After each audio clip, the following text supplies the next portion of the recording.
Para terminar la parte de cardio, ok, vamos a hablar sobre las pericarditis, ok.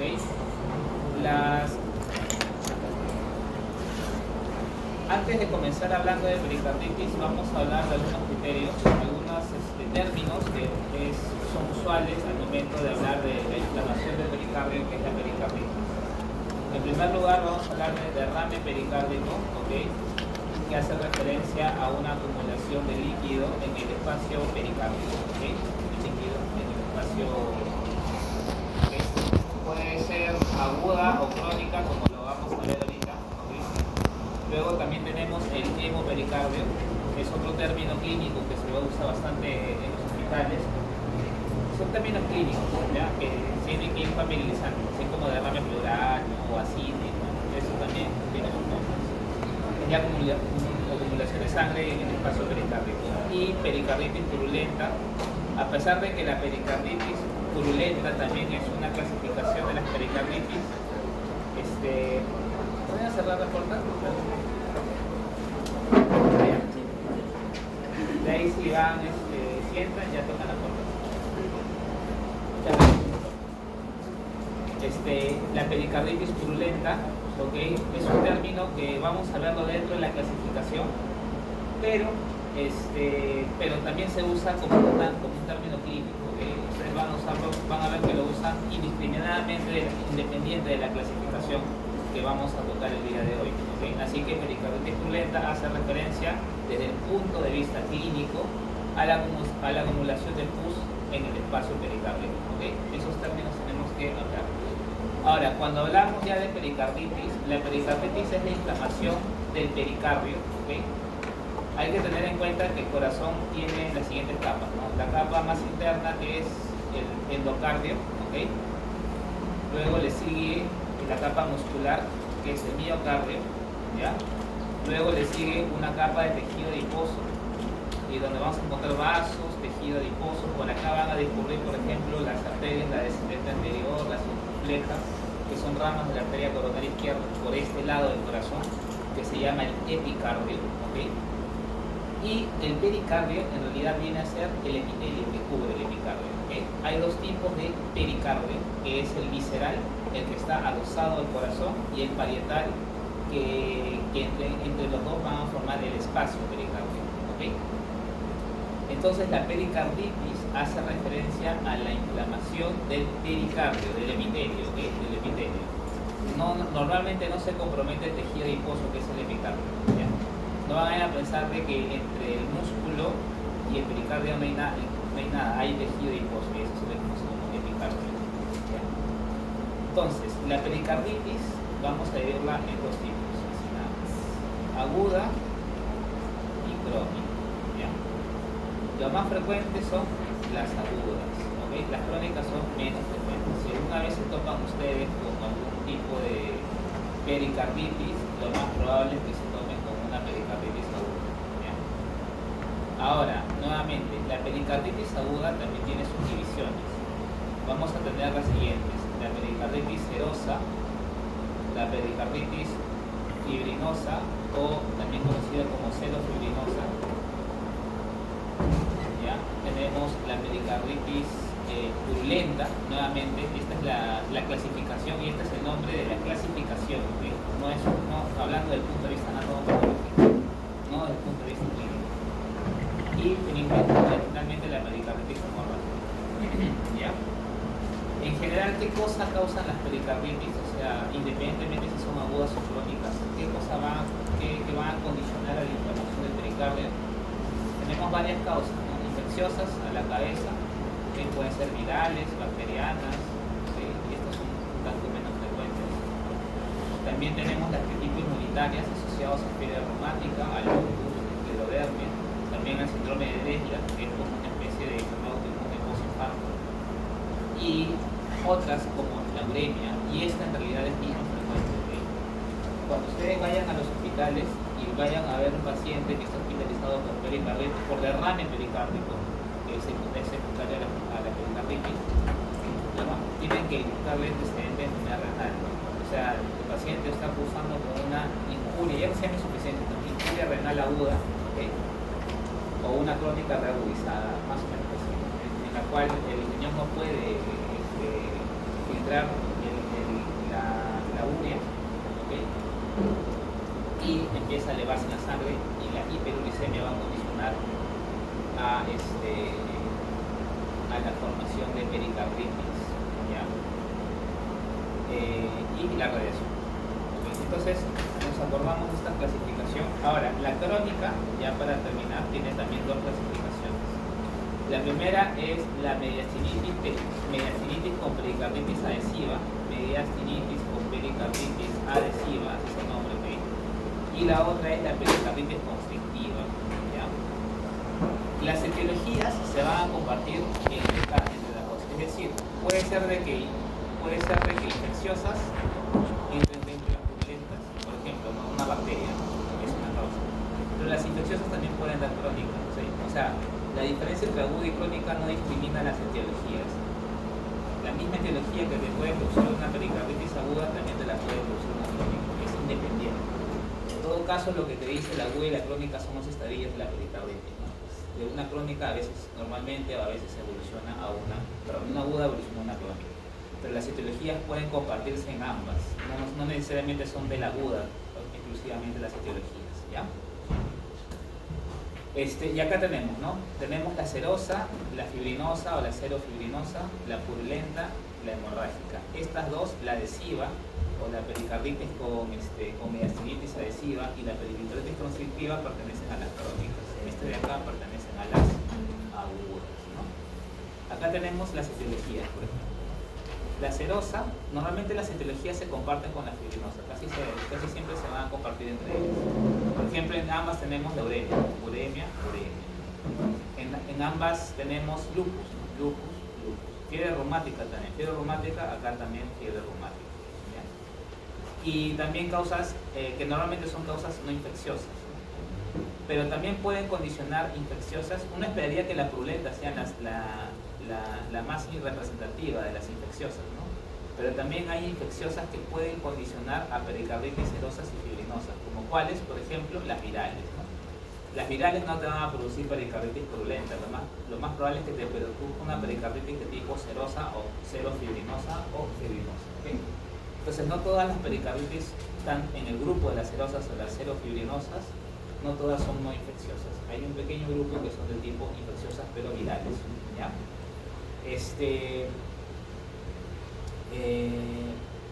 Ahora, histológicamente, esta clasificación es histológica, ¿okay? No es clínica en todo caso, ¿ya? Porque para decir si es serosa o fibrinosa tenemos que ver la fibrina histológicamente, por lo tanto esa es una clasificación que se limita desde el punto de vista histopatológico, ¿ya? Aparte, cuando ustedes vayan a los hospitales van a ver que hay una clasificación clínica, en la cual la clasificación la vamos a usar para el tratamiento que le vayan a dar, ¿okay? En todo caso, esta clasificación, que es más anátomo-patológica, va a estar relacionada desde el punto de vista médico-legal, ¿no? Cuando las personas ya fallecen, le hacen una necropsia, quieren saber si la causa ha sido por una pericarditis, acá sí se usaría bien esa clasificación. En otro contexto no es tan útil para el punto de vista clínico, pero es lo que tenemos cuando hablamos de patología, ¿okay? Entonces, luego tenemos las purulentas, ¿okay? Estas son casi 100% bacterianas. Estas son 100% bacterianas. Lo que vamos a encontrar es en el espacio pericárdico, vamos a encontrar líquido purulento. ¿Cómo ves el líquido purulento histológicamente? Puro neutrófilo. O sea, el neutrófilo y esa consistencia cremosa de la pus, maloliente de la pus y amarillenta o blanco grisácea de la pus, te lo da la gran cantidad de neutrófilos. El neutrófilo pertenece al tejido hematopoyético. El neutrófilo en teoría es un tejido, ¿no? Por eso es que ves el líquido está conformado por células, por neutrófilos principalmente. Si tú extiendes un poco de pus a la lámina y tú lo ves al microscopio, lo único que vas a ver es neutrófilos y detritos celulares. Pero el neutrófilo libera sus gránulos hacia el medio, como mencionamos en la clase pasada, y empieza a destruir todo lo que está a su alrededor. Eso es la pus, ¿no? Eso vamos a encontrar en el espacio. Pero si tú haces una biopsia del pericardio, del tejido pericárdico, vas a ver en primer lugar que ya no hay las células pericárdico. El pericardio es un epitelio simple, plano, ¿ok? Ese epitelio ya no va a estar recubriendo la superficie, va a estar denudado. ¿Por qué? Porque el mismo neutrófilo lo ha matado. ¿Y a dónde se ha ido? Se ha ido, ha formado partes, se ha desprendido y ha formado parte de todo el líquido que está en el espacio. Entonces vas a ver denudamiento del epitelio del pericardio, ¿ok? Vas a ver también del pericardio, perdón, vas a ver también infiltrado inflamatorio neutrófilico, principalmente en el epicardio, o sea, en la grasita, en la grasa. Y en el espacio vas a ver líquido purulento, ¿ya? Eso es en la purulenta, histológicamente hablando, ¿ya? En la hemorrágica, ¿okay? Vamos a ver principalmente pues, glóbulos rojos, tejido hemorrágico, ¿no? O hematíes, ¿no? En el espacio pericárdico. ¿Cuáles son las causas de la hemorrágica? A la cabeza son neoplasias, ¿okay? Tuberculosis también, ¿okay? La TBC, y también otras causas de hemorrágica, diatesis hemorrágica, ¿okay? O sea, si un paciente tiene, por ejemplo, no sé, está tomando warfarina por una enfermedad, por fibrilación auricular, estos pacientes pueden hacer, entonces se refiere a diatesis hemorrágica. E infecciones, menos frecuentes, ¿no? Aparte de la TBC. Ahora, la pericarditis adhesiva y la pericarditis constrictiva. Ambas pertenecen a las crónicas, ¿no es cierto? ¿Cómo se diferencian? ¿A qué se refiere con adhesivo? Vamos a tener acá, vamos a dibujar nuestra pericardio visceral y el parietal. Cuando te dice adhesivas, es que se empiezan a formar tractos fibrosos entre las membranas pericárdicas, ¿okay? Como pequeños ligamentos, como adherencias, que se le conoce cuando vayan a ver. A esto se le conoce adherencia, se le llama como adherencias, que son tejido fibroconectivo, ¿okay? Y estos van a empezar a formar como puentes entre el pericardio visceral y el pericardio parietal, dando la impresión como si fuese una malla, ¿okay? Ahora, estas adherencias no solamente se limitan al espacio pericárdico, sino estas adherencias se van a empezar a extender y van a comprometer todos los órganos que estén circundantes al mediastino. Por ejemplo, los pulmones, se empiezan a formar adherencias entre el pericardio y el pulmón, se empiezan a formar adherencias entre el pericardio y la cavidad torácica, ¿okay? Entonces, ¿qué va a pasar con estos pacientes? Van a empezar a tener la contracción del corazón, ¿okay? Acá está el corazoncito. La contracción va a afectar mediante estos lazos de fibrosis todos los órganos mediastinales. De tal manera que cada vez que el corazón se contraiga, todos los órganos por las adherencias van a empezar a moverse secundaria a la contracción del miocardio.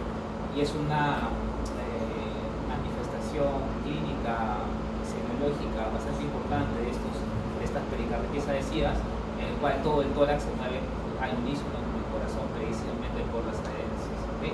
Pericarditis adhesiva. La pericarditis constrictiva, a diferencia, vamos a dibujar cómo es la pericarditis constrictiva. En la constrictiva vamos a ver lo siguiente. Acá tenemos nuevamente pericardio visceral, pericardio parietal, ¿okay? Vamos a ver que el pericardio se va a empezar a engrosar, ¿okay? Acá se engruesa el pericardio, empieza a engrosarse y el espacio pericárdico cada vez se hace menor. Llega tanto a fibrosarse que se empiezan a fusionar los dos pericardios y se hacen uno solo. De tal manera de que el espacio pericárdico que permite la buena movilidad del corazón durante la contracción ya no se va a mover. Pericarditis constrictiva se conoce, ¿okay? Son dos tipos de pericarditis crónica, pero parecidas, a veces manifestación en la clínica, pero son histopatológicamente distintas. Ahora, ¿qué cosa produce estas? Normalmente las causas de la primera, de las agudas, si se hacen crónicas, se transforman en estas segundas, ¿okay? O sea, las etiologías se comparten, no es que sean exclusivas de una enfermedad. Por ejemplo, inició como una pericarditis purulenta y ¿a qué se transformó? Se puede transformar a una adhesiva o una constrictiva, ¿no? O inició como una pericarditis asociada a radiación, una fibrinosa, y se transformó en una adhesiva. La etiología se comparte, lo único que te requiere es el tiempo, la historia natural. Inicialmente es aguda y luego progresa con fibrosis, ¿ya? Bien, ahora vamos a hablar sobre las neoplasias del corazón, ¿okay? Hablando de neoplasias, vamos a hablar de 5 tumores específicamente, que están acá completos. Primero, las neoplasias van a ser benignas o malignas, de las cuales las benignas se llevan casi el 90% de los casos. Todas las neoplasias, de por sí las neoplasias en el corazón son muy frecuentes, ¿okay? Pero si hubiese una neoplasia, la mayoría de ellas caen en el grupo de las benignas. Tenemos 5 neoplasias que van a ser de tipo benigna, que van a estar dentro del corazón más frecuentemente. A la cabeza, el mixoma, ¿okay? El mixoma es el más frecuente de todos. ¿Ya? En segundo lugar está el fibroma. En tercer lugar está el lipoma. En cuarto lugar está el fibroelastoma papilar. Fibroelastoma papilar. Y en quinto lugar está el rhabdomioma.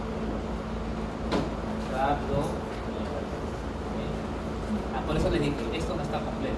Estos 5 son los más frecuentes vistos en el corazón, de los cuales el que se lleva casi todos los casos más frecuentes es el mixoma. El mixoma. ¿Ya? Vamos a hablar un poco del mixoma en todo caso, que es el más frecuente.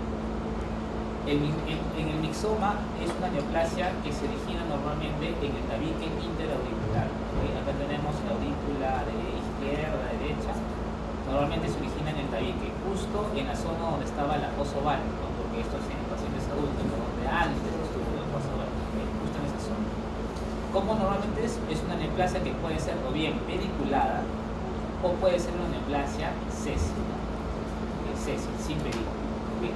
Entonces acá vas a ver el aurícula, acá está el tabique, o bien puede ser pediculada con un pequeño pedículo que lo une al tabique, o puede ser césica. Su tamaño puede oscilar entre 1 centímetro a 10 centímetros incluso, ¿okay? Pero normalmente son pequeños. ¿Okay?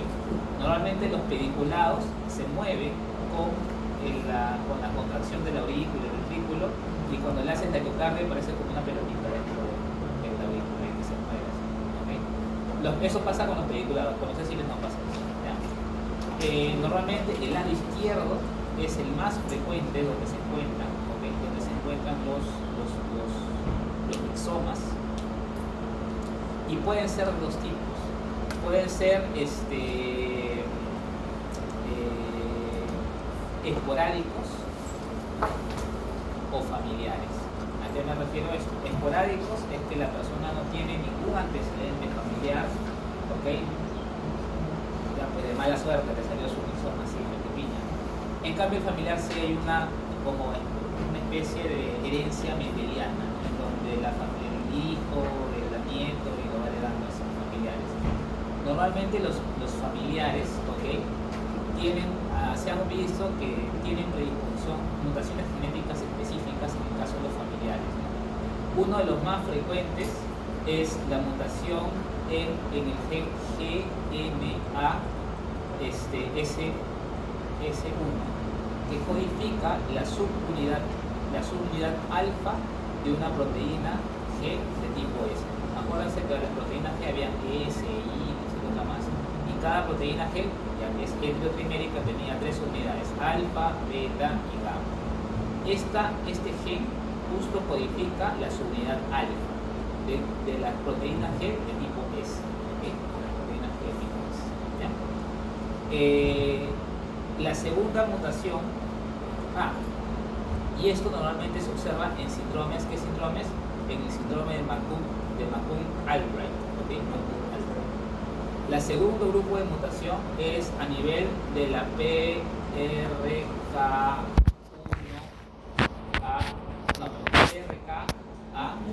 R1A, así de largo.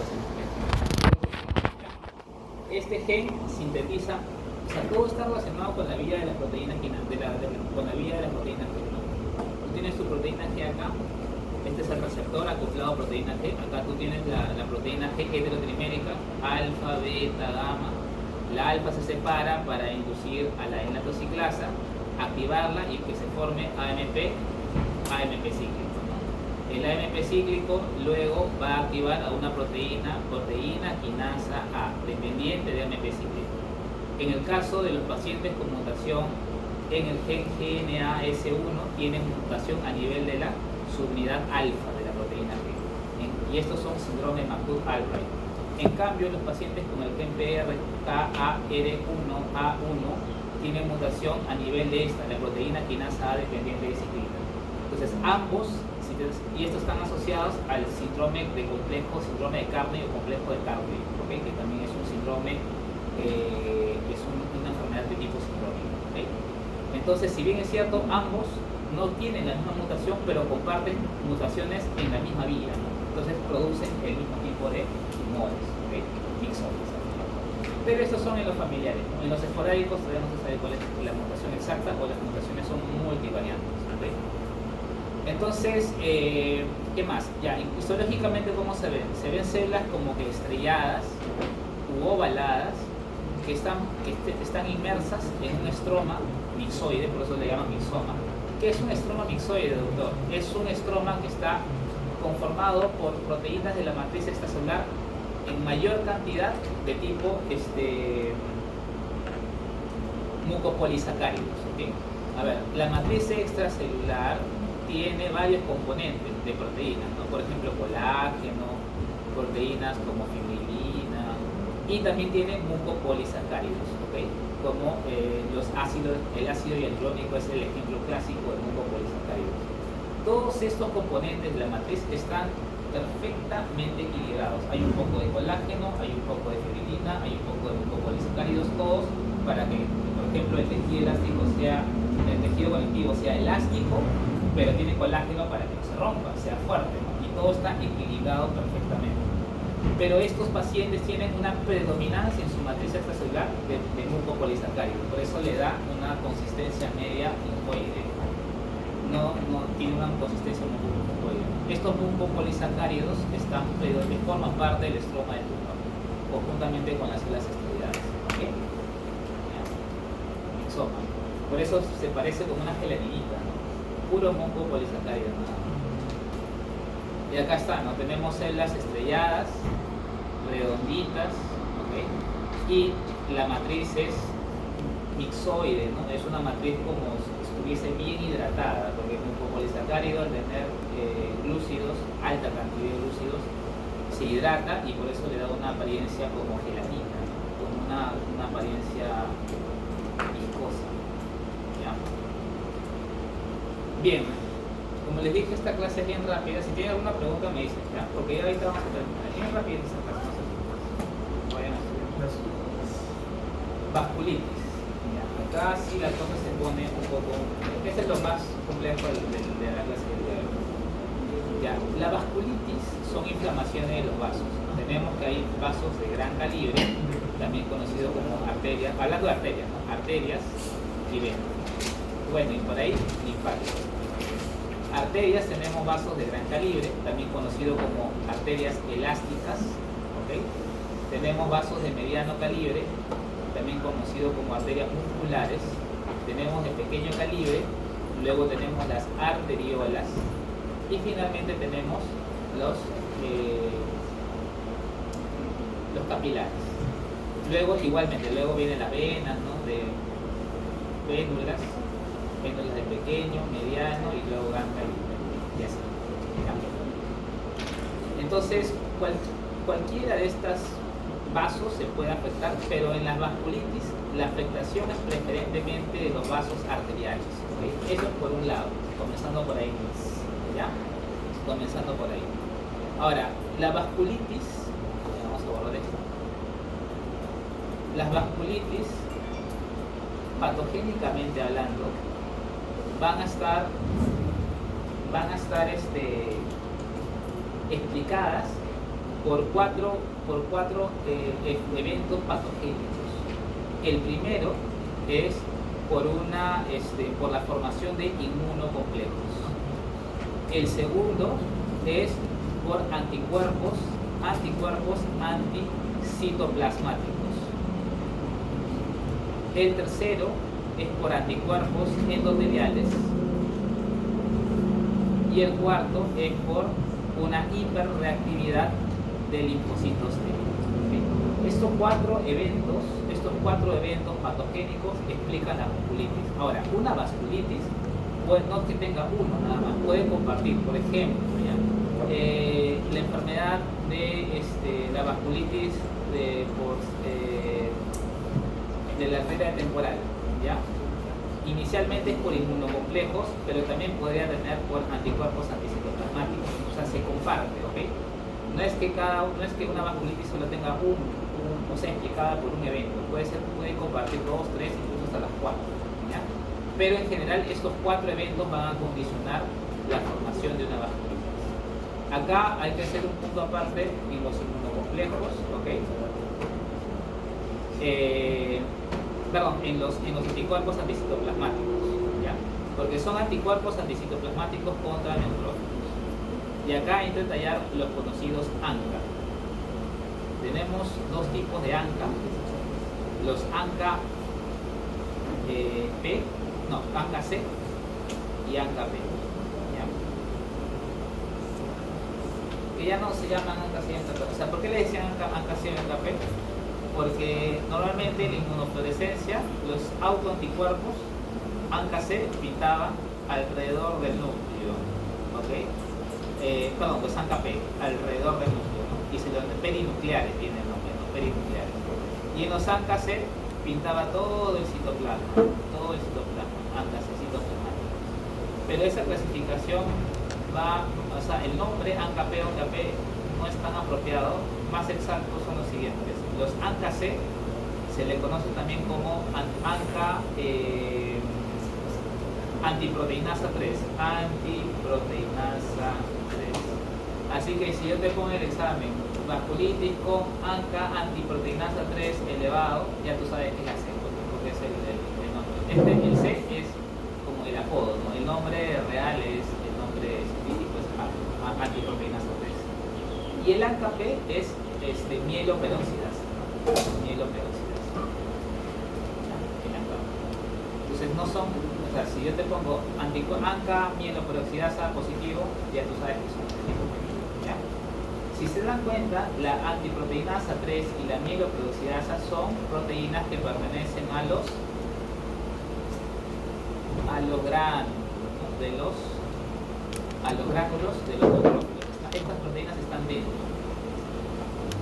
Y la vasculitis que se forma producto de estos anticuerpos, o sea, estos ANCA son anticuerpos. Y tú dices, doctor, pero ¿cómo llega el anticuerpo si los antígenos están en vesícula dentro del neutrófilo? ¿Cómo acceden a esto? Entonces, eso es lo que no se puede explicar. Ahora ya más o menos se entiende que se presume que en un momento, en un momento en el neutrófilo, estas enzimas o estos componentes de los gránulos, que normalmente son citoplasmáticos, por momentos se empiezan a depositar en la membrana del neutrófilo. Por ejemplo, vas a ver mieloperoxidasa acá en la superficie de la membrana, o antiproteinasa 3 en la superficie de la membrana. Y ahí recién el anticuerpo va a poder acceder, ¿okay?, a su antígeno. Cuando el antígeno está dentro del neutrófilo no accede, no puede acceder. Ahora, doctor, pero ¿qué induce que estos gránulos o estos componentes de los gránulos que están dentro del citoplasma ahora se empiecen a expresar o se empiecen a formar o se empiecen a acumular en la superficie de la membrana? Ahí vienen las infecciones, fármacos. Entonces, ¿cómo te viene la manifestación clínica del paciente? Clínicamente, doctor, ayer me tomé una penicilina y hoy me ha empezado a producir un rash en todo el cuerpo. Probablemente el fármaco ha inducido a que el neutrófilo empiece a expresar estos componentes de los gránulos en la superficie. Y la expresión en la superficie de los gránulos de estos componentes recién va a permitir que el anticuerpo pueda acceder al antígeno. Y ahí ya puede empezar a acción. Ahora, ¿qué hace una vez que el anticuerpo ANCA se une a su antígeno? Activa el neutrófilo, ¿ok? Activa el neutrófilo y lo empieza a activar y empieza a destruir el vacío, o sea, vasculitis, ¿ya? Ahora, se van a dar cuenta que los pacientes con los síndromes de vasculitis que vamos a observar no solamente tienen necrosis de los vasos, ahí por ejemplo afecta también a otros tejidos, porque los anticuerpos no solamente van a limitarse al vaso, ¿no? van a empezar a afectar a otros tejidos. ¿Okay? Ese es un paréntesis con los de tipo antiproteínas, anticuerpos, anticitoplasmáticos, los ANCA, que es importante que lo entiendan. ¿Ya? Entonces, vamos a dividirlos así. Hay un cuadro bien bonito en su Robbins, donde salen los vasos grandes, pequeños, medianos, capilares, todo eso. Pero en general la perspectiva de la vasculitis vamos a verlas así. Las vasculitis de grandes vasos, ¿okay? Vamos a tener dos. La vasculitis, la de la arteria temporal, arteritis la temporal, y el otro es enfermedad de Takayasu. ¿Ya? La de los medianos vasos, ahí vamos a tener,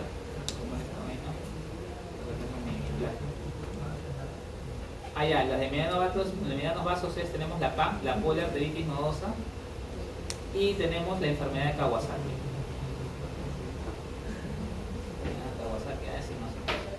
Y la de los vasos pequeños, acá sí la cosa se pone un poco más fuerte. Porque los vasos pequeños va a depender si está asociado a inmunocomplejos o si está asociado a ANCA. ¿Okay? En ANCA, que es lo que vamos a ver ahorita, es granulomatosis de Wegener. El otro es la polivasculitis,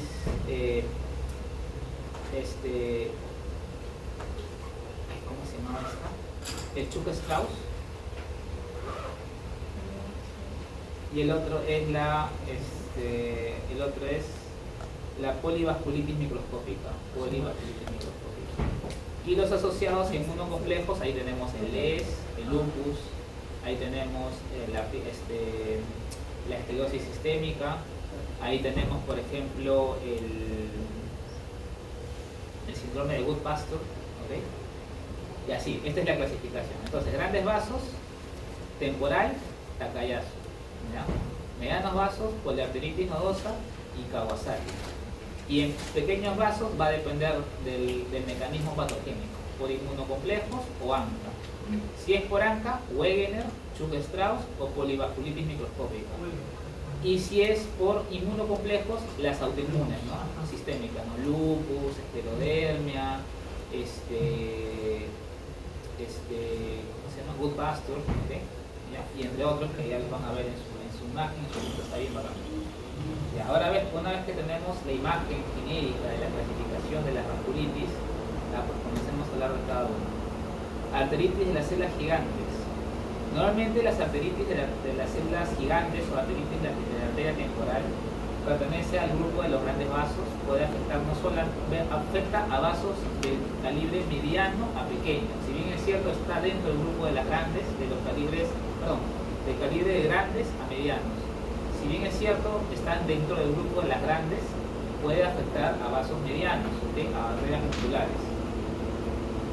El nombre de la arteritis temporal, que es como su sobrenombre, pero el nombre correcto es la arteritis de células gigantes, se debe su nombre a que no porque la arteritis sea solamente de la temporal, sino que es de la arteria temporal donde se toma la biopsia.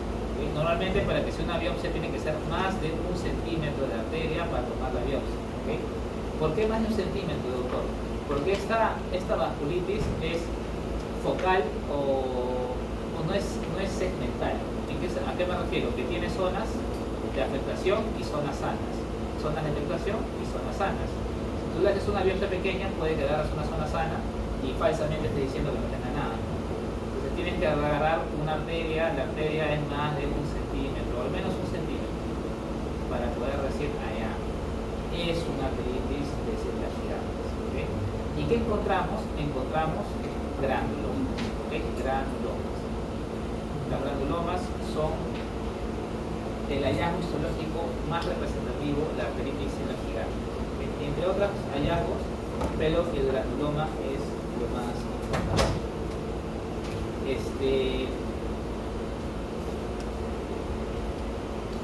Bien. Ahora, normalmente estas esta enfermedad afecta ¿a qué? Afecta a los vasos grandes o medianos de la cabeza. Estos son los lugares más afectados, incluyendo la arteria temporal, ¿okay? Produciendo cefaleas y un signo clínico que le aprietas la arterita pues ahí y le duele. Pero otro signo también afecta también a las oftálmicas, ¿no? Y pueden producir ceguera transitoria, ¿okay? Ceguera para la construcción de la arteria oftálmica, ¿okay? También puede afectar las coronarias, ¿ya? Las coronarias también afectan, ¿okay? Y toda la manifestación, lo que vamos a ver es granulomas en las paredes arteriales, ¿ya?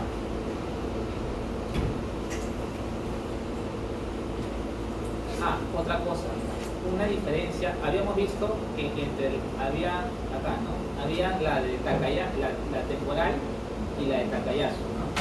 La diferencia clínica bastante importante para distinguirlas es que normalmente la temporal es en pacientes mayores de 50 años. En cambio, en Takayasu son menores, normalmente son jóvenes. Pero la histopatología, incluso la distribución del compromiso arterial es muy parecida. Ambas son granulomas, ambas pueden distribuirse o tener distribuciones arteriales parecidas, coronarias, temporales, oftálmicas, muy parecidas, y muchas veces la diferencia va a ser la edad, clínicamente. Normalmente la temporal es adultos mayores, en cambio Takayasu son menores de 50 años, jovencitos nomás. Ya, probablemente desconocido, pero se cree que es asociado a inmunocomplejos, ¿ya? Y los vasos afectados, la aorta, ¿okay? Las carótidas, la temporal y la oftálmica, por ahí también falta. Vamos a ver una inflamación granulomatosa, ¿saben? No granulomitas. Granuloma. Esta es la luz, miren, esta lucecita chiquitita, casi una nadita de luz. Por ahí que vaya a llegar a su tejido, nada va a llegar, por eso es que también presenta signos de isquemia dependiendo de la arteria. Y toda esta obstrucción está mediada ¿por qué? Por esta cantidad de granulomas que afecta principalmente a la túnica media, ¿okay? Túnica media. Vamos a ver acá, miren, una celda gigante multinucleada acá también bien bonita, acá también bien bonita, ¿okay? Algunas son tipo Langerhans y algunas son tipo cuerpo extraño. Por lo tanto, las células gigantes multinucleadas de tipo Langerhans no son exclusivas de TBC. Ahora, Takayasu, ¿cuál es la importancia clínica más importante? Son menores de 50 años, pero son bien parecidas a la de la arteritis de la temporal. Así que la edad acá es un muy buen dato clínico para distinguirla si es que se encuentra alguna vez a alguno de estos pacientes, ¿ya? También afecta, es muy parecida a la distribución, también afectan a aortas, pero acá más frecuentemente afectan al callado aórtico, ¿ya? Es por eso que al afectar el callado aórtico, ¿okay? Afecta al callado aórtico, le llaman también la enfermedad sin pulso, ¿no? ¿Por qué? Porque el callado aórtico da las arterias para toda la parte de los miembros superiores. No tiene pulso en los miembros superiores, pero sí tiene los miembros inferiores, ¿ya? Esa discordancia de pulso es asociada muchas veces al Takayasu. Son pacientes menores, pero en general las manifestaciones y la histopatología son muy parecidas, ¿ya? Bien, ahora vamos a hablar de los vasos medianos. La poliarteritis nodosa creo que es la más representativa de las vasculitis por vasos medianos, ¿okay? Nuevamente son ANCAs negativos. ¿Acuerdan? Una forma para poder no confundirse, los ANCA son positivos para vasculitis de vasos pequeños o capilares, vasos pequeños o mayores, ¿okay? Olvídense de medianos y grandes, no hay ANCAs. Normalmente son inmunocomplejos, hiperreactividad de los linfocitos T, ¿okay? Pero ANCAs no se ven, o también por autoanticuerpos contra células endoteliales, por los 4 mecanismos que hemos dicho hace un rato, ¿okay? Pero ANCAs son más de vasos pequeños, así que siempre son ANCAs negativos. Ahora, normalmente la poliarteritis nodosa se ve asociada ¿a qué? A pacientes con infección con infección de virus de hepatitis B. ¿Cómo es esto? Por eso, no son asociados a ANCA porque su patogenia se cree que es asociada a inmunocomplejos. O sea, lo siguiente. Acá está el hepatocito, tiene todos los virus de tipo B y los viriones, los virus, y no, a veces salen, no siempre salen los virus completos, sino salen por partes, ¿no? Porque los virus no se replican de forma perfecta. A veces no, o sea, no piensan que todo es perfecto, no es que el virus, todo el virus así puede salir, por ejemplo, al medio, cuando salen virus completos, pero también pueden salir cápsides, pueden salir fragmentos de ADN, o de material genético de hepatitis B. Ahora, estas cápsides son tomadas como antígenos por el sistema inmunitario, ¿okay? Y se empiezan a formar antígenos contra la cápside, contra los materiales de los virus. Entonces se empiezan a formar inmunocomplejos, antígenos, en este caso normalmente de los antígenos del virus con los anticuerpos contra el virus. Y estos inmunocomplejos se depositan en los vasos y producen vasculitis. ¿Okay? Es por eso que los pacientes por hepatitis, por virus con hepatitis B, hacen secundariamente por el eritenosis. Es muy característico en ellos, ¿ya? Bien característico.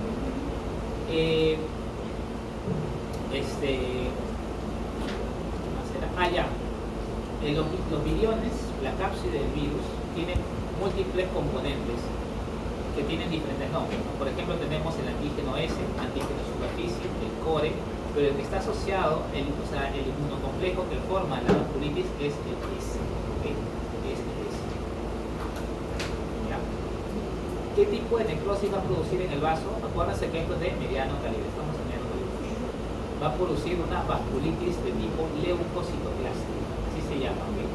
Mientras que en la Takayasu, mientras que en la otra, la de la temporal, eran granulomas, acá tú ves que tu vasito está obstruido, acá es por granulomas, en el otro es por necrosis o vasculitis leucocitoclástica, o sea, necrosis del vaso, ¿okay? Es una necrosis fibrinoide. Si se acuerdan del pato 1, había las lipoactivas, coagulativas, la gaseosa, la grasa, y también había un grupito de fibrinoides. Este tipo de necrosis es la representativa de la poliarteritis. ¿Y qué vamos a ver? Vamos a ver necrosis fibrinoide porque hay acumulación de material fibrinoide, de eosinofílico amorfo y una gran cantidad de neutrófilos dentro de la pared del vaso que van a producir, acá lo que estamos viendo es obstrucción por que se engruesa en la pared y por trombosis, y también se obstruye, ¿ya? ¿Por qué hay neutrófilos? Porque a diferencia, por ejemplo, que vimos acá, que había macrófagos y células gigantes, pero en esta hay neutrófilos, ¿no? El neutrófilo es inducido, en este caso, por los inmunocomplejos, llama a la migración de neutrófilos. Por eso es que el componente es neutrofílico, necrosis fibrinoide y trombos, ¿ya? Trombos. Bien, luego tenemos acá, ¿no? Tenemos una gran cantidad de neutrófilos, estos pequeñitos, son los neutrófilos. Y no sé si lo ven acá, medio rosadito. Este es el material fibrinoide de la necrosis. Eso está en la pared de los vasos. ¿Ya? Y los trombos. Acá también vemos, todos los vasitos son trombos.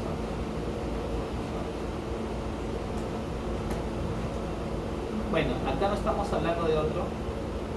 Después se pasan a la poliarteritis o la polivasculitis microscópica, pero acá falta otro. ¿Cuál es? La enfermedad de Takayasu, perdón, la Kawasaki, la enfermedad de Kawasaki. Okay. Kawasaki es muy parecida a poliarteritis nodosa. También tiene que ver un poco la edad. Kawasaki es una vasculitis de lactantes, normalmente edad menores de 4 años. ¿Okay? Así que si ustedes ven este mismo patrón, lo más probable es que en pacientes lactantes, ¿no? o menores de 4 años, Kawasaki a la cabeza es su primer diagnóstico diferencial. Kawasaki va a ser la vasculitis que ustedes van a ver en pediatría en todo caso, y es relativamente frecuente, no es tan infrecuente la Kawasaki. ¿Okay? Normalmente también se inicia previo a una infección. ¿Cuál es en Kawasaki, cuál es la manifestación clínica que uno siempre se quiere evitar? Es la las enfermedades coronarias. La poliarteritis nodosa y la Kawasaki producen dos complicaciones en el vaso, que es lo que va a producir la manifestación clínica. La manifestación clínica de ambas es isquemia, porque se trombosa el vaso, y la otra es el aneurisma de los vasos. ¿Okay? Trombosis y aneurisma. ¿Okay? En el caso de Kawasaki afecta a las coronarias. Por eso estos niñitos de 4 años que vienen con infarto de miocardio probablemente sean enfermedad de Kawasaki. Tu objetivo como médico es evitar que hagan aneurismas o trombosis de la arteria coronaria, porque si no ya están por el seguro. Pero la histología en ambas son muy parecidas. Alpan con Kawasaki son muy parecidas. También producen necrosis de tipo P. Bien, no sé si quieren hacer un break o ya terminamos, porque no tengo ratito, ya terminamos la clase. 10 minutos, ¿no? Continuamos. Luego vamos a ir con las de pequeños vasos, ¿okay? Acá probablemente arteriolas, ¿okay? Arteriolas y los pequeños vasos, ¿no? Grandes vasos, a ver, nuevamente, grandes vasos es arteria elástica, arterias de calibre, ¿no? De gran calibre, arterias se las conoce como elásticas, y tenemos la aorta, la pulmonar, la carotidia también por ahí. Medianos vasos, también, mediano calibre se le conoce a las musculares, también es el otro nombre. ¿Cuál es la más representativa? Las coronarias, ¿no? Por eso es que Kawasaki produce de las coronarias también, ¿no? Y pequeños vasos tenemos, pequeño calibre tenemos, bueno, incluyendo las de pequeño calibre, arterias pequeños, y también las arteriolas, ¿okay? Que son las que siguen. Este grupo son las que enferman, las que vamos a ver ahorita. Poliangitis microscópica, o también conocido como polivasculitis microscópica. Acá sí vienen los ANCA, ¿no? En la poliangitis microscópica, el ANCA más representativo es el de tipo mieloperoxidasa, ¿okay? MPO, que es el más representativo de todos, ¿okay? Y normalmente se usa para diagnóstico, sí, más o menos, pero también se usa para ver la respuesta del tratamiento, ¿no? Porque si le das una buena respuesta, le das un buen tratamiento, estos ANCA deben bajar en su titulación cuando lo dosas en sangre, ¿ya? Nuevamente arteriolas y también capilares, ¿no? Y normalmente la poliangitis microscópica, ¿en qué lugares los ves afectados? En el riñón y en el pulmón, ¿okay? Riñón y pulmón. En el riñón van a producir una glomerulonefritis esclerosante, en el 90% de los casos, ¿okay? Y en el pulmón va a producir una capilaritis, ¿ya? Capilaritis. Por lo tanto, los pacientes con poliangitis microscópica les va a llegar a la clínica o al hospital, o a ustedes van a llegar con trastorno síndrome nefrótico, nefrítico, dependiendo, o hemoptisis, ¿no? Cualquiera de esos dos contextos pueden producir las manifestaciones clínicas iniciales de estas vasculitis. Hemoptisis no solamente ¿no? Habíamos visto bronquiectasias, vasculitis también es una causa. ¿Ya? Mira, han puesto a Kawasaki. Bueno, ya, pensé que no había puesto. Bueno, Kawasaki, también conocido como síndrome cutáneo ganglionar, ¿ok? Esto se debe a que la manifestación clínica, hablando del punto de vista clínico, ¿okay? En los chiquitos va a ser la siguiente: van a ver en la boca, vamos a ver como una especie de rash, máculas, ¿okay? Vamos a también tener lesiones en la piel y también vamos a tener adenopatías, ¿okay? Muy parecido aquí al musgo, cutáneo y ganglios, muy parecido a enfermedades virales, y lo pueden confundir con una enfermedad viral. Es por eso que cuando ustedes vayan a pediatría ya hay guías de manejo, diagnóstico y manejo para ustedes diferenciar si el paciente, si el chiquitín tiene una enfermedad infecciosa viral o bacteriana, o ya es una enfermedad Kawasaki, ¿okay? Porque son muy parecidas, ¿ya? Y normalmente ¿qué viene? Viene acompañada o viene previamente con faringitis, ¿no? O conjuntivitis, es su desencadenante. Y tú le dices, es una faringitis, es una faringitis viral, una gripe viral. Sí, a veces haces su manchita. Lo mandas a tu casa, después te llaman. Entonces, es importante poder desintegrarlos, aunque sí, pues es menos frecuente. Acá nuevamente las complicaciones, o bien trombosis o bien aneurisma. Y estos son los que van a ocasionar los síntomas. Ya, otra de pequeños vasos, porque la que habíamos visto es de mediano, Kawasaki es de mediano, ¿okay? Seguimos con los pequeños vasos. La otra, nuevamente de pequeños vasos, es la de Wegener, o también conocida como granulomatosis con polivasculitis, granulomatosis de Wegener. ¿Ya? En Wegener vamos a ver formación de granulomas, al igual que ¿cuál? ¿Dónde está? Al igual que Chukka-Strauss, ¿ok? Wegener y Chukka-Strauss van a producir granulomas, ambos. La diferencia está, y también muy parecido a PAN, ¿no? A ver, entonces, ¿qué vasculitis producen granulomas? La temporal, Takayasu, hablando de grandes vasos por ahí. De medianos vasos, ¿cuál produce? La PAN. No, perdón, PAN no produce, de medianos vasos ninguna. Y de pequeños vasos, ¿cuál? Wegener y Chukka-Strauss. Entonces, granulomas vamos a ver en vasos grandes, vasos pequeños, en medianos no hay granulomas. ¿Okay? Entonces, ¿para qué? Porque si les pongo un caso clínico y les pongo que es grandes vasos con granulomas, y ustedes saben que es temporal o Takayasu. Si les pongo granulomas pero de pequeños vasos o arteriolas, ya ustedes saben, o bien es Wegener o bien es Chukka-Strauss. Y le pongo por ahí eosinófilos, granulomas como eosinófilos, ya, Chukka-Strauss. O el ANCA, ¿no? El ANCA está título, ya, ahí vas a conocer. Entonces, afecta también, miren, muy parecido a la poliangitis microscópica, muy parecido al Wegener, ¿no? Riñón y pulmón, nuevamente, riñón y pulmón. ¿Okay? Pero esta produce granulomas.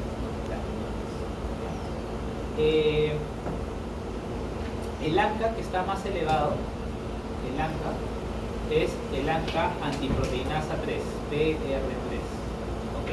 En el 95% de los casos, en Wegener. ¿Ok?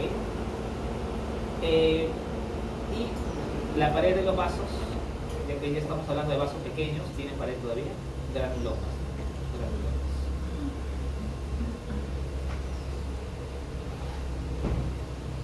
Ya. La glomerulonefritis que pueden producir es una glomerulonefritis focal necrosante o glomerulonefritis en semilunas. Focal y segmentaria necrosante, glomerulonefritis focal y segmentaria necrosante o glomerulonefritis en semilunas que evoluciona en el riñón.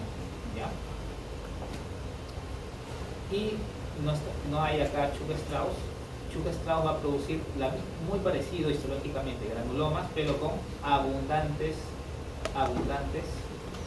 eosinófilos, ¿ya? Bastantes eosinófilos. Chukka-Strauss, ¿ok? Es lo mismo histológicamente, granulomas, pero con eosinófilos en Chukka-Strauss, ¿ok? Bueno, y clínicamente Chukka-Strauss viene con la consecuencia de los eosinófilos, ¿no? Que habíamos visto que está relacionado a la patogenia de los eosinófilos, la dermatitis atópica, las alergias. ¿Qué más? Los eosinófilos no solamente están en los granulomas, sino hay hipereosinofilia en la sangre periférica. ¿Ya? Entonces la idea es un hemograma hipereosinofilia. Entonces podemos pensar cuáles son los diagnósticos diferenciales de hipereosinofilia en sangre periférica. Parásitos, 1, 2, neoplasias como por ejemplo linfoma de Hodgkin o leucemias mieloides agudas, ¿okay? Perdón, lesiones mieloides crónicas. Y dentro de las autoinmunes, Chukka-Strauss. ¿Ya? Muy bien. Bien, la vasculitis leucocitoclástica no hace mención a una vasculitis en realidad. La leucocitoclasia es un patrón histológico. ¿Okay? En todo caso, las vasculitis leucocitoclásticas van a estar limitadas o van a ser observadas en las que están, para poder ponernos en contexto. Habíamos visto ya grandes vasos, medianos y pequeños. Pequeños habíamos visto cuáles, asociados a ANCA, y los asociados a inmunocomplejos, ¿no es cierto? Dentro de los ANCA habíamos visto la poliangelitis microscópica, el Wegener y el Schuch-Strauss. Ahora, y Wegener y Schuch-Strauss se manifiestan como granulomas, ¿no es cierto? ¿Ok? Pero las que están asociadas, ahora de pequeños, asociadas a inmunocomplejos, ahí que tenemos el lupus, teníamos esclerodermia sistémica, Goodpasture. Estas histológicamente se van a manifestar no como granulomas, sino como vasculitis leucocitoclástica. Por eso es que las vasculitis leucocitoclásticas engloban todas las vasculitis de pequeños vasos que están asociadas por inmunocomplejos. Ahí está lupus, nuevamente lupus, esclerodermia, Goodpasture, una vasculitis que se conoce como púrpura de Steno-Scholden, que está asociado a IgA, también púrpura de Steno-Scholden. Todas estas se manifiestan por vasculitis leucocitoclástica, a diferencia de las otras, las ANCAs, que son granulomas, básicamente. Entonces, si yo te pongo un paciente que viene con rash macular o macular en miembros inferiores, le haces una biopsia de piel y ves vasculitis leucocitoclástica, ¿cuáles serían tus diagnósticos probables? Te pongo Takayazos, te pongo Tarremural, te pongo Wegener y te pongo lupus. No, ¿cómo que Wegener? Estoy diciendo vasculitis leucocitoclástica. Lupus. Así más o menos puede ser. Ahora vamos a hablar de neoplasia sí.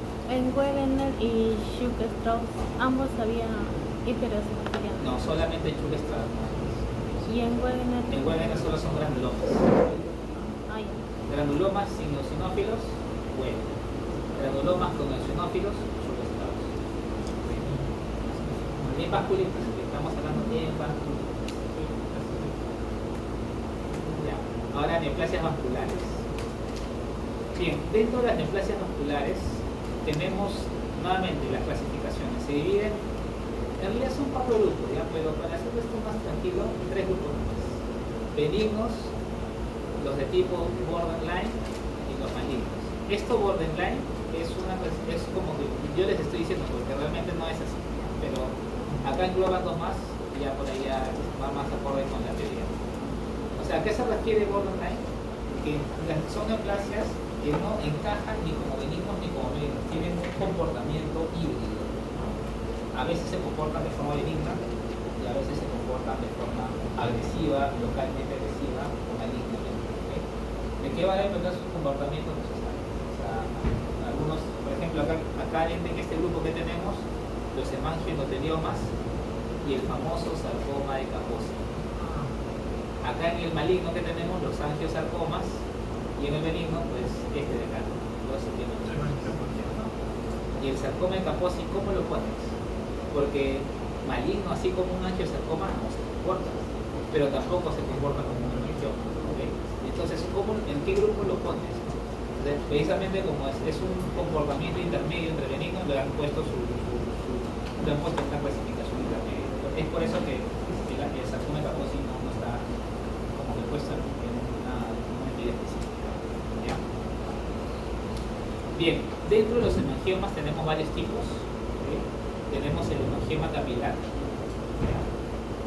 el hemangioma cavernoso. Y aquí hay una cosa bien curiosa con el cavernoso. Estos hemangiomas cavernosos están relacionados, si no más bien, luego con el síndrome de von Hippel-Lindau. El síndrome de von Hippel-Lindau no solamente produce hemangiomas, sino también te produce carcinoma renal de células. Es bien curioso cómo el síndrome de von Hippel-Lindau, y se descubrió gracias a estos pacientes que tienen este síndrome, cómo funcionan los hemangiomas y los carcinomas células claras y otros tumores en pacientes que tienen estos tumores esporádicamente. Y más o menos viene así. En la célula endotelial hay un factor de crecimiento factor de transcripción, perdón, que se llama el HIF. El HIF es factor inducible de hipoxia. Hay de dos tipos, el 1 y el 2. ¿Okay? El von Hippel-Lindau es una, ¿cómo le llaman este? Es como esas proteínas que se encargan de degradar por los proteosomas. Es una enzima ubiquitina proteosoma, así se llama. El von Hippel-Lindau. El von Hippel-Lindau es una proteína. Es una proteína de tipo ubiquitina proteosoma, es una ubiquitinasa, que se encarga de marcar con péptidos de ubiquitina a proteínas que tienen que ser degradadas porque ya no funcionan. Viene el protosoma, se las come y las degrada, y así la célula mantiene su equilibrio metabólico. ¿Okay? Entonces, esta proteína von Hippel-Lindau constantemente está degradando a este factor, el HIF, lo degrada. ¿Para qué? Para evitar de que este factor de transcripción se meta en el núcleo, se transloque en el núcleo. ¿Okay? Entonces, los pacientes que tienen el síndrome de von Hippel-Lindau tienen una mutación a nivel del gen, por lo tanto ya no tienen la proteína, y por lo tanto el HIF pasa al núcleo de forma indefinida, ya nadie lo está arrastrando en el citoplasma. ¿Cuál es la consecuencia de que el HIF pase al núcleo? Que hace que la célula endotelial empiece a sintetizar un factor de crecimiento, que es el factor de crecimiento endotelial. Y este factor de crecimiento endotelial va a producir la proliferación de células endoteliales, formando tumores. Esto explica hemangiomas, algunos hemangiomas y también carcinomas renales desencadenados, enfermedades clínicas. El HIF es un factor de transcripción, está en el citoplasma, pero constantemente está siendo degradado por la proteína von Hippel-Lindau, que es una ubiquitinasa. Si no hay von Hippel-Lindau, el HIF, que es el factor de transcripción, en el citoplasma se puede translocar. La palabra correcta es translocar, pero bueno, pasa al núcleo, ¿no? Migra hacia el núcleo, del citoplasma al núcleo. En el núcleo, al ser un factor de transcripción, fomenta la expresión, así es el nombre correcto, expresión de genes relacionados con la angiogenia. Uno de ellos es el factor de crecimiento endotelial vascular. ¿Okay? La sobreproducción del factor de crecimiento endotelial vascular va a condicionar a la sobreproliferación de vasos sanguíneos, formando los tumores de tipo angiomas. ¿Ya? ¿Está bien? Bien, y tenemos los malignos, ¿no? Como los angiosarcomas. Ahora, acá vamos a hablar un poco del sarcoma de Kaposi, porque el sarcoma de Kaposi no sé por qué no lo han puesto en la universidad, es bastante frecuente. Ahorita acabo de tener, he visto en el año, me parece que veo como unas 10 biopsias de sarcoma de Kaposi, tanto cutáneas como gastrointestinales, que son bastante frecuentes. ¿Okay? Así que yo creo que deben saber también un poco sobre sarcoma de Kaposi, porque es relativamente frecuente en nuestro medio. ¿Ya? El sarcoma de Kaposi es una neoplasia vascular que no está en el punto intermedio. No es una neoplasia maligna, pero tampoco es benigna. Está en ese intermedio borderline o limítrofe. ¿Okay? Está íntimamente relacionada a la infección por el virus de herpes 8. ¿Okay? Todos los casos de sarcoma de Kaposi tienen que tener infección por virus de herpes 8. ¿Ya? Pero el sarcoma de Kaposi se divide en 4 formas. La forma endémica, no, la forma clásica, la forma endémica o la africana, la forma asociada a trasplante y la forma asociada a la infección del virus del VIH. ¿Cuál es la más frecuente de todas? Es el VIH. Casi todos los pacientes con VIH tienen, bueno, no todos, no, pero una gran cantidad de pacientes con VIH tienen sarcoma de Kaposi. ¿Okay? Pero en todas las variantes hay infección por virus de herpes 8. ¿Ya?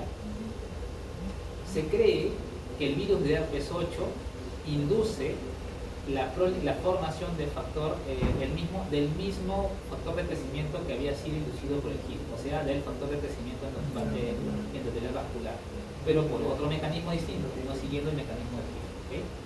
El más frecuente es el virus de herpes, el asociado a VIH. ¿Ya?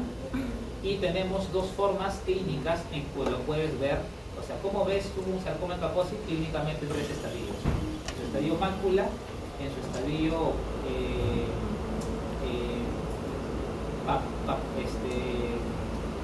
papular o pápula, o en su estadio tumor. ¿Okay? En la mácula vas a ver una mancha, ¿no? Y eso es el sarcoma.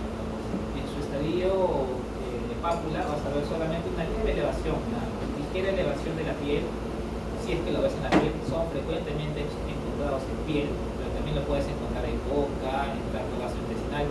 Ahorita he visto uno en duodeno y en estómago, sarcomas de Kaposi, ¿ya? Y la forma, ya el estadio final es en forma de tumor, que se forma como una lesión mira polipoide bien grande, ¿ya? Entonces, en ambos lo que vamos a ver es una proliferación de vasos, ¿ya?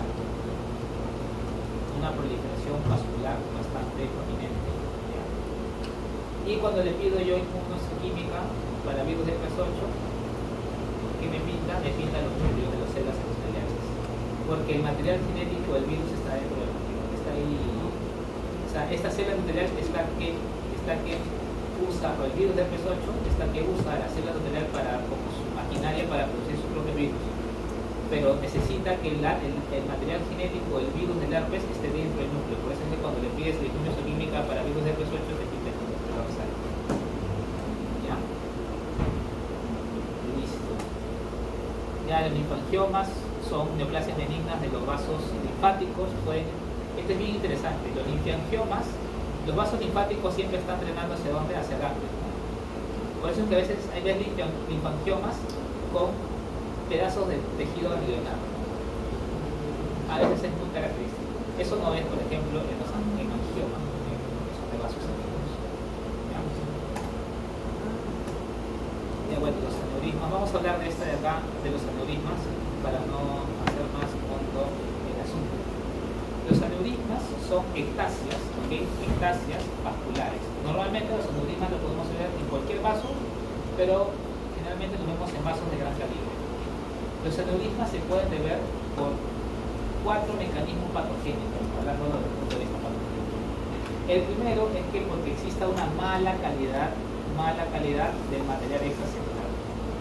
Como por ejemplo en el síndrome de Ehlers-Danlos, es donde el colágeno 3 no se sintetiza o no se libera, no se forma correctamente. Es un colágeno 3 débil. Entonces, al haber debilidad del colágeno 3, que es lo que le da fuerza y resistencia a los tejidos estromales, al ser un colágeno débil, va a condicionar a la dilatación crónica de los vasos sanguíneos aneurismas. El segundo mecanismo es por una señalización anómala. ¿A qué se refiere eso? Normalmente, este es el clásico ejemplo, es el síndrome de Marfan. Ya lo habíamos hablado la clase pasada. En el Marfan hay una deficiencia de fibrilina. La fibrilina no está. ¿Cuál es la función de la fibrilina? Encarcelar, la palabra correcta es encarcelar factores de crecimiento, como el factor de crecimiento transformante beta. Este factor de crecimiento no debe unirse a la célula, en este caso la fibroblasto, o puede ser miofibroblasto. No debe unirse a la célula. Debe estar encarcelada por la fibrilina. Es más, el propio fibroblasto sintetiza la fibrilina para evitar de que factores de crecimiento transformante beta se unan a ella. Los arresta. Pero en el Marfan no hay fibrilina. O sea, el fibroblasto no puede sintetizar fibrina porque probablemente el gen que la sintetiza está mal, está defectuoso. Por lo tanto, todos los factores de crecimiento transformante beta son liberados, son desencarcelados y están constantemente estimulando al fibroblasto a que induzca más producción de matriz extracelular, pero no produce cualquier tipo de matriz. Produce la matriz que son bien laxas, como por ejemplo proteoglucanos, ¿no? O los mucopolisacáridos, que son así, que no dan resistencia, más bien le dan mucha flexibilidad. Es por eso de que Marfan y Ehlers-Danlos se caracterizan por hiperlaxitud, ¿no es cierto? Pero por mecanismos distintos, ¿sí? Entonces, esta matriz ya no se vuelve fuerte, sino se vuelve hiperlaxa y se hace aneurisma. El tercer mecanismo es por un desequilibrio entre la degradación y la síntesis. La matriz extracelular no está siempre, está constantemente degradándose y al mismo tiempo está sintetizando, y es dinámico, hay una degradación y síntesis constante. Si la degradación va mucho más que la síntesis, va a haber un adelgazamiento de la matriz y por lo tanto aneurisma. Y el cuarto mecanismo es por debilitamiento de la pared. Y acá los clásicos, bien clásicos, es la hipertensión arterial y la sífilis terciaria. ¿Por qué? Porque precisamente esto produce aneurisma de grandes vasos. En la hipertensión arterial habíamos visto de que los vasos sanguíneos, las arteriolas, ¿no es cierto?, son de la hipertensión arterial. Las arteriolas son afectadas. Primero se hace vasoconstricción, pero cuando es crónico se empiezan a fibrosar y se obstruyen por fibrosis. ¿Okay? Da la peculiaridad que los vasos grandes tienen arteriolas. ¿Okay? Si tú ves algún vasito grande, la mitad del vaso es alimentada por la propia sangre que transporta. La otra mitad, o sea, de la mitad de la media más la adventicia, necesita un vaso aparte para ser alimentada. ¿Okay?